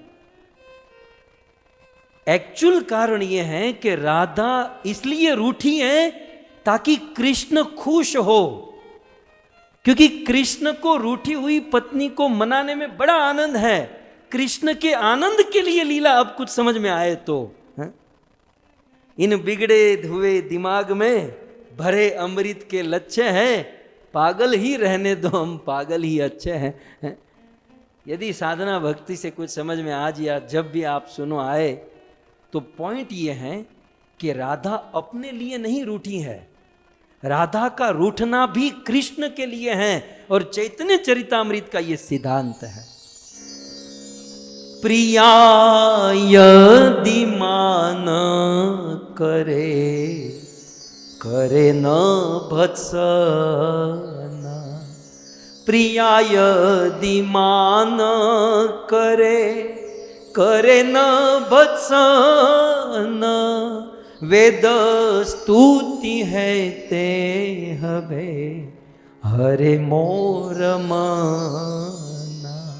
स्वयं भगवान कहते हैं चैतन्य चरितामृत में कि सकल संसार करे मोर विधि भक्ति। दुनिया तो लगी हुई है विधि में, कर्म कांड में, विधि विधान में, लेकिन मुझे ये अच्छा नहीं लगता। मुझे तो अच्छा लगता है कि प्रिया यदि मान करे, करे न भत्सन।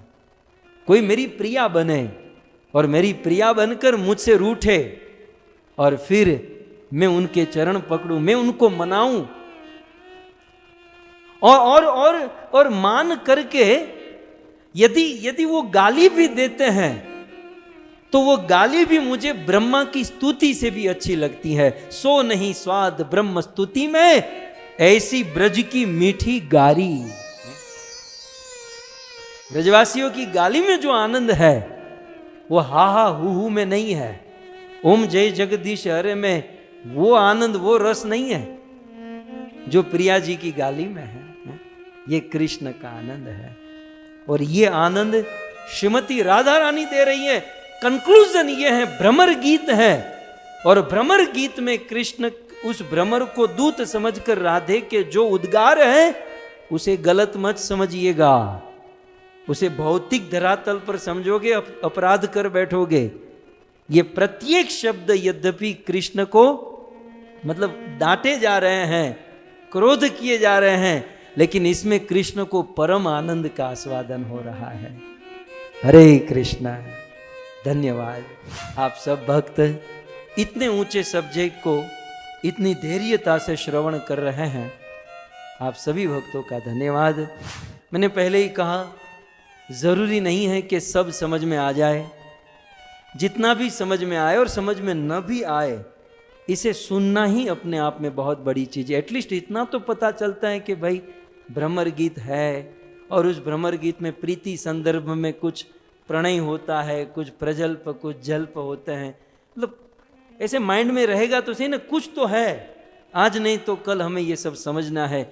इतना भी यदि हो गया ना तो मैं मेरे इस प्रयास को सफल मानूंगा। आप सभी भक्तों ने बड़े धैर्य से, बड़े भाव से इस कथा का श्रवण किया और विशेष धन्यवाद हमारे कथा के आयोजक श्री चतुर भाई और कमला माता का ये पूरा परिवार, पटेल परिवार, राधा श्याम सुंदर प्रभु, सविता माता, भूमिका बहन, अमित कुमार, शार्लोट अमेरिका से सुनील प्रभु, पारुल माता, मनीषा बहन, संजय कुमार, आप सभी भक्तों को भूरी भूरी धन्यवाद। तो आपका भूरी भूरी धन्यवाद। और आइए जय जयकार के साथ हम आज 5वें दिन को विराम करें। ग्रंथराज श्रीमद् भागवतम महापुराण की, श्री कृष्णचंद्र भगवान की, जगत गुरु श्रील प्रभुपाद की, निताय गौर प्रेमानंदे। जय जय श्री राधे, जय जय श्री राधे, जय जय श्री राधे श्याम।